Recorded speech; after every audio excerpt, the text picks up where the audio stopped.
হারোয়াই দেখেছিস? দেখিস নি? কি বলছি?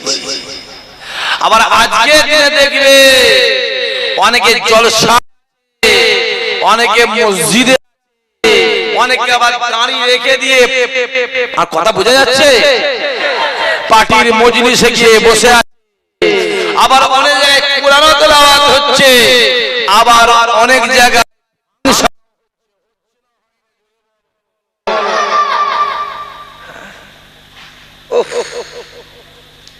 সারা জীবন গান বাজনা হারাম হারাম করে করে এখন দেখছি মুখে দাঁড়িয়ে রেখে দিয়ে, হ্যাঁ, স্টেজে বসে মঞ্চে বসে কচি কচি মেয়েদের ডান্স দেখছিলাম। চোখটা কানা হয়ে যাবে নাকি? চোখে কি ছানি পড়েছে? কখন যে কারা কোনটা কি হয়ে যাবে এই দেখছি। সকালবেলা এইটা হারাম, সন্ধ্যাবেলা দেখছি হালাল হয়ে যাচ্ছে। আচ্ছা, এটা কি হারাম আর হালাল টেন্ডার দিয়ে বসে আছে? কথা বুঝতে পারেন? আমি দেখতে পাচ্ছি তো মোবাইলে দু তিনটে ছেলে, একটা সুজাউদ্দিন বলে ছেলে মিনাখাই বাড়ি, আর একটা ছেলে আছে বাদুরিয়ায় বাড়ি, ওই গোবরা লাইন, কি বেশ আব্দুল কি হালদার না বেশ কি নাম। দু তিনটে ছেলে দেখছি আমায় খুব গালাগালি করছে। কথা বুঝতে পারছি বলছি? দু তিনটে ছেলে দেখছি খুব ফোনে হুজুরদের ঘরে গালাগালি করছে। করু হ্যাঁ কি না? করু, কত করবি কর, সময় আছে না নাই? কথা বলেন কেন? সময়টা আছে না নাই? সময়ের জন্য অপেক্ষা করার দরকার আছে না নাই? থাক, আমার কত জলসায় থেকে বন্ধ করতে করছি, খাওয়া দাওয়া হয় না, খাওয়া হচ্ছে না আমাদের। আরে আজকে এখানে আছি, 10টায় নামবো, 10:30টায় এক জায়গায় মাইক উঠবো, 12:30টায় নামবো, আর এক জায়গায় 3টের সময় উঠবো। মাথায় রাখতে হবে, যার যত বিরোধী করবে আমার খোদা তাকে তত বাড়াবে। কারণ রুজির মালিকটা দুনিয়ার কেউ নয়, রুজির মালিকটা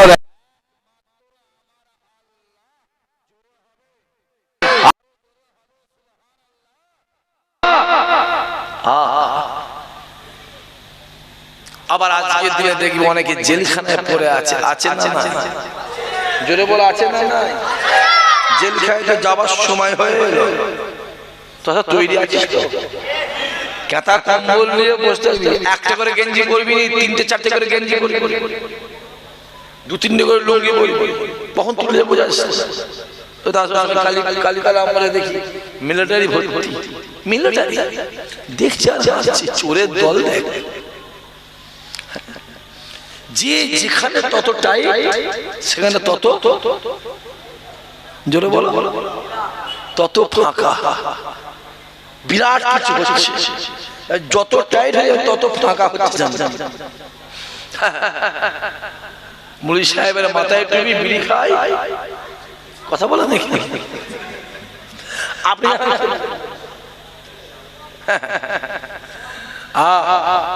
দেখতে পেলেন? হ্যাঁ, কতদিন শুনল ফজা ফজা ফজা ফজা, সেবাটা নিজেই দেখছি এখন ফজা হয়ে গেছে। আরে খ্যাপা কোথাকারে, কাকে আল্লাহ দুনিয়ায় বাড়াবে আর কাকে আল্লাহ কমাবে, কে দুনিয়ায় অসম্মান হবে আর কে সম্মান পাবে, এটা পৃথিবীর কারণ।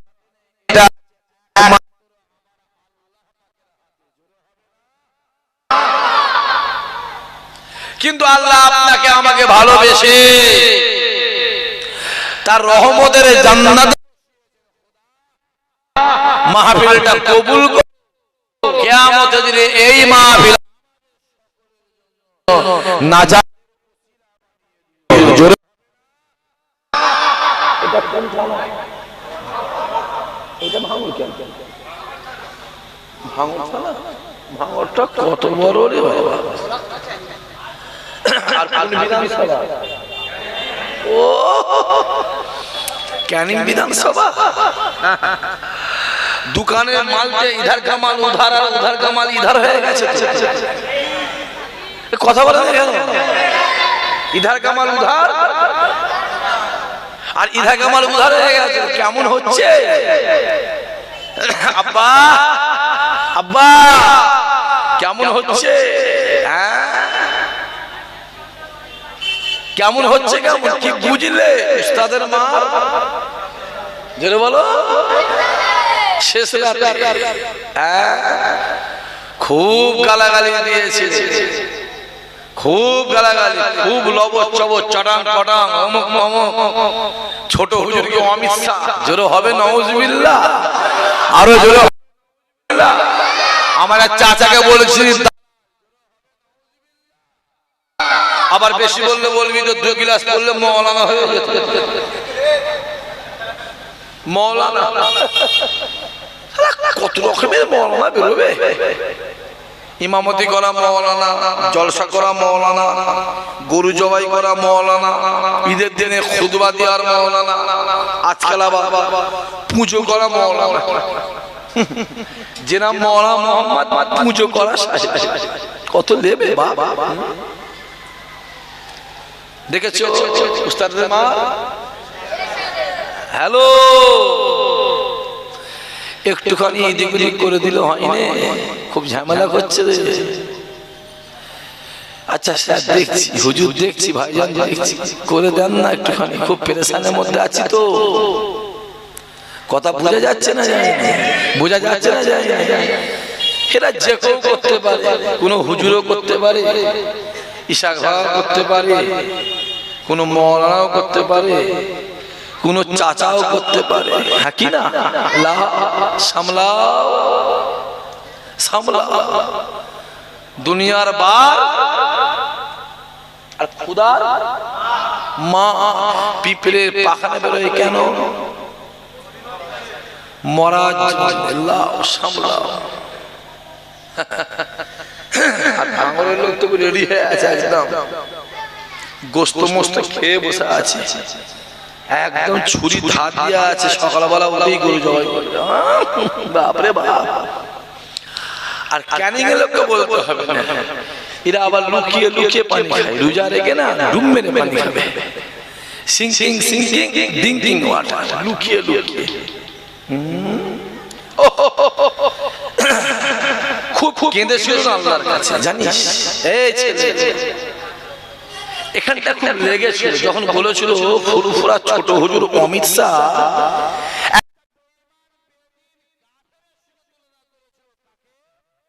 ছোট হুজুরকে যে 6000 মাদ্রাসা আর মসজিদ করেছিল জোরে হলো না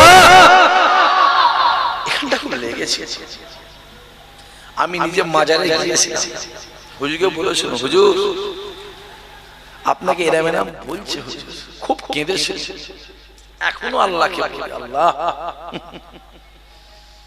যে যার জন্য টুপিটা পরলি যার জন্য দাড়ি পরলি যার জন্য মওলানা হলি যার জন্য ইমাম সাহেব পেলি যার জন্য মাদ্রাসা পেলি যার জন্য মাদ্রাসা পেলি যার জন্য মসজিদ পেলি যার জন্য নবী পেলি যার জন্য আল্লাহ পেলি সেটা অন্য কেউ নয় একমাত্র ফুরফুরা আবু বকরের অবদান জোরে হবে না সুবহানাল্লাহ খাজা গরিবে নওয়াজের হাতে হাত দিয়ে 92 লক্ষ কাফের ঈমানের কলেমা পড়েছিল আর দাদা হুজুর কেবলার হাতে হাত দিয়ে 65 লক্ষ কাফের ঈমানের কলেমা পড়ে মুসলমান হয়েছিল জোরে হবে না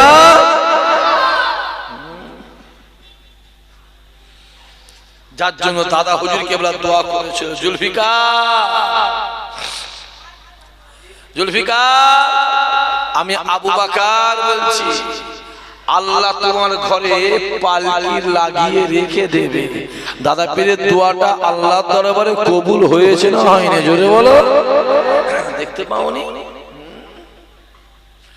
ওই ফুরফুরা শরীফ থেকে 1.5 কিলোমিটার দূরে একটা ধনপুদা জঙ্গল ছিল। আপনা আমার পীর দাদা পীর রহমাতুল্লাহ আলাইহি ঈশা নামাজ পড়ে নেয়।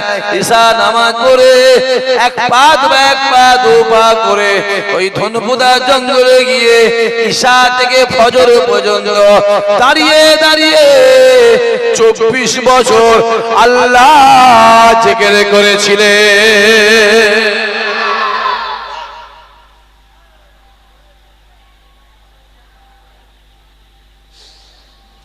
হুজুর আমার দুনিয়া থেকে বিদায় নিয়ে চলে যায়। ইন্তেকালের পরে আপনা মাপি ছোট হুজুর রহমাতুল্লাহ আলাইহি ঈশা নামাজ পড়ে এক পা দু পা করে ওই ধনপুদা জঙ্গলে গিয়ে ঈশা থেকে ফজর পর্যন্ত একটানা 12 বছর আল্লাহ জিকির করেছিলেন। ফজরের নামাজ পড়ে হুজুর আমার বাড়ি আসতেন, গোটা শরীরটা ঘেমে যেত, গা থেকে ঘাম ঝরে ঝরে ঝরে ঝরে আল্লাহ দুনিয়া জমিনে পড়তো, গায়ের পশমগুলো খাড়া খাড়া হয়ে থাকতো। এই কানটাকে নিয়ে হুজুরে বুকে লাগিয়ে দেয়া হতো, এই কানটাকে নিয়ে হুজুরে পিঠে লাগিয়ে দেয়া হতো, এই কানটাকে নিয়ে হুজুরে হাতে লাগিয়ে দেয়া হতো। এই কানটা লাগাবার সঙ্গে সঙ্গে নিজে কানে শুনতে পাওয়া যেত হুজুরে গায়ে যত পশম আছে বাবা, প্রত্যেকটা পশমে গোড়া থেকে আল্লাহ আল্লাহ জিকির হতে লেগেছে। আরো জোরে হবে না? সেই ছোট হুজুর অমিত শাহ, জোরে বলবি না? আল্লাহর বিচার আছে না? শুরু হয়েছে। বেগুন তরতাজা ছিল, দেখছি বেগুন এখন শুকিয়ে গেছে। কথা বুঝতে পারিস? বেগুন শুকিয়ে গেছে। কি হলো? অত লবজ চবজ ছটকানি দৌড়নি হরহরনি কই? হ্যাঁ, এবছর তো আমার 95টা জলসা কাটলো। কটা? 95টা জলসা কেটেছে। কাট কারা কারা কাটছে, কে কে ঝামেলা করছে, সকলের নামটা আমার কাছে আছে না নাই? নেই ভাববিনি যে ভাইজান নেই, না আছে। রাসূলুল্লাহ যখন পাগড়ি পরে মিম্বারে দাঁড়িয়ে যেমন ইমামতিও করত, আমার নবী তরোয়াল নিয়ে জিহাদের ময়দানে জিহাদও করত। জোরে হবে না? তুমি ভাববে না করছি। এখানে ছোট হুজুরকে কেউ দেখেছেন আপনারা? কেউ আছে? হাত তোলেন দেখি। লম্বা করে তোলো। ছোট হুজুর দেখেন না? এইভাবে তোলো লম্বা করে, হাত নামা। এখানে ছোট হুজুরের মুরিদ কেউ আছে? হাতে হাত দিয়ে বায়াত কে আছে? পাগড়ি ধরে আপনি আছেন, আপনিও আছেন পাগড়ি ধরে, আপনিও আছেন। আপনার এরা ছোট হুজুরকে কি বুঝবে? এরা কি বুঝবে? আরে কি বুঝবে ছোট হুজুরে? আপনারা বুঝবে। আপনার পীরকে একটা কাফেরের সঙ্গে তুলনা করেছে। খেয়াল আছে? কথা বলেন না, খেয়াল আছে? আব্বাজি এই কথা বললে অনেক বাপ ঝরঝর ঝরঝর করে কাঁদি, হাউ হাউ করে চোখ থেকে পানি টপকায়, পানি টপকায়, পানি। আপনার পীরকে বলেছে, এ ছেলে হিসাবে, বাপ হিসাবে, ভাই হিসাবে, চাচা হিসাবে, মুরিদ হিসাবে, আরে কথা বোঝা যাচ্ছে? এর ব্যবস্থা দরকার আছে না নাই? জোরে বলো, জোরে বলো, আছে না না? মাথায় থাকে আমার যায় আসে না। আমি এসবুনি কি হয়েছে, আমি আসবো, খাওয়া হবে না আমার? হ্যাঁ, আরে খাবা কোথাকারে? যে চাঁদাটা জলসায় মানুষ দেয়, মুখটা দেখে সে ফুরু ফুরাই গিয়ে আমাকে দিয়ে আসে, হুজুর এলে আমার তো আরো আরাম। কথা বলা না কেন? এইখানেই ছেলে বসে আছে, আমি একটা একটা করে হাত তোলাতে পারি করছি, কথা বুঝে হাসছি। এইখানেই বসে আছে। আরে টাকাতে কাবা হয় না, টাকাতে মহব্বত হয় না, দিলে মহব্বত হয়। এইখানেই তো বসে আছে ভাইজান। জলসায় জানলে কি রে? না ভাই, না রে, না হুজুর, আপনি জান বলে আমি ওই জলসাইটা দিতাম, আপনি জানলে দিনে আপনাকে দিচ্ছি হুজুর। আরে এইটাই তো মহব্বত। যুবক, এই ছেলে, না চা খাবো? আচ্ছা খাচ্ছি। কোথা ঘুরছিস? কোথা ঘুরছিস? এই ছেলেগুলো তোদের ঘরে বলছি রে, আমার আব্বা, আমার চাচা, আমার বাপ গুলোকে বলছি, কোথা ঘুরছে? কার পিছনে ঘুরছো যুবক? মাথায় রেখে দিও, দুনিয়াতে যদি তোমার মহব্বত বিড়ি করে সঙ্গে হয়,